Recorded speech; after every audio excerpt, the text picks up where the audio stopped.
So here's an example of being able to practice VFR procedures in the sim. In this case, we're going to work through a normal VFR takeoff. We're going to fly per the Cirrus IFOM, but this is all really great. We're going to start our takeoff roll here. Smoothly apply power, just like we would in the airplane. Heels on the floor, bottom of the pedals only. We're at about half throttle. We're going to check our temperatures and pressures. Everything on the EIS strip looks good. We're going to commit and go full power. Practice maintaining runway center line, letting the airplane fly itself off the ground. Maintaining runway center line. Above 86, flaps will come up. Here I'm getting to practice proper departure procedures. I'm getting to practice stick and rudder, and even trim technique. The sim has real world feel. We can actually feel the weight. 600. Caps available. But we get to practice trim technique and basic stick and rudder skills as well too. Workload permitting, through 1,000 feet AGL, we'll do a climb checklist, and here's a great example of also things that we can practice VFR. So we're going to go to our checklist. We've got our climb check waiting for us as we set up on the ground. We work through our climb check. Everything looks good, and we'll go back to the map page so we can see airspace and traffic. So here we've got to practice some stick and rudder, we got to practice takeoff. Now we can also practice some SRM or single resource management and utilizing the technology.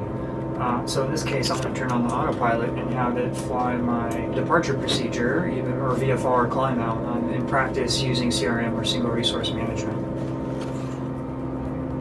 Cool, we're going to get to practice some more VFR procedures here shortly. We're leveling out at our cruise altitude. For the scenario we're setting up, we're just leveling out at 2,500 feet today.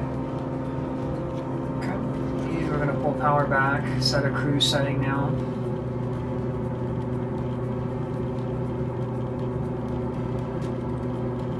And now that we've got our cruise setting set, we're going to go to our checklist and work through our cruise check.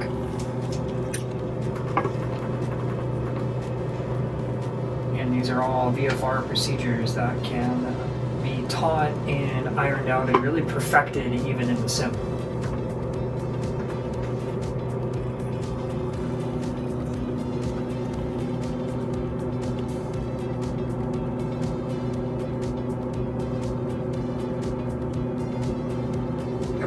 So one thing I really appreciate in sim training is how we can work through abnormal or emergency procedures. Today we're setting up a real world scenario where we're going to run into a bird strike. And we've ultimately set ourselves up where the only option we have is a CAPS deployment. So we're going to show you what that looks like here. And here we have an actual bird strike that happened on the plane. We're losing our airspeed. Hopefully in real life we would have caught this happening. And so we're disconnecting our autopilot. We're pitching for our best glide speed now. For demonstrative purposes, we're not going to work through the engine failure checklist. That would be another scenario. The big takeaway we're working for today is working through actual CAPS pulls. So we're pitching for best glide, we're turning around back towards shore. Maybe in this scenario we didn't do that great of a job in our flight planning and we were flying out to Catalina too low. And so now in this situation where we've lost an engine due to a bird strike, we don't have too many options. So it's pretty clear that this is going to be a CAPS deployment. So we're going to get ourselves gliding back towards shore. We're comfortable within that glide, and we're now within the altitude where we need to make an immediate decision to pull, so we're going to do just that. We're going to come up here to the CAPS simulator, just like we're taught in the Cirrus IFOM, 2 hands, chin up type maneuver, and we're going to deploy the parachute. And after the parachute's deployed, obviously here in the sim we don't get the G-forces and the swinging and the up and down, but we would work through our checklist as we would on the placard. I'm going to go ahead and silence that.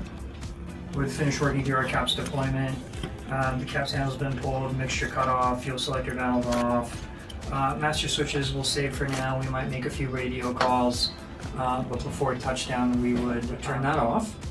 And then, we would now, since we're here in the sim and it's a calm environment, we might discuss now about we're coming down over open water.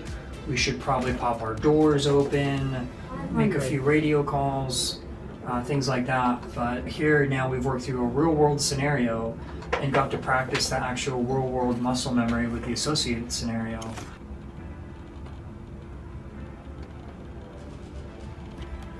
So here we are. Our flight to Catalina went awry. Come down under the parachute. We're safe and steady.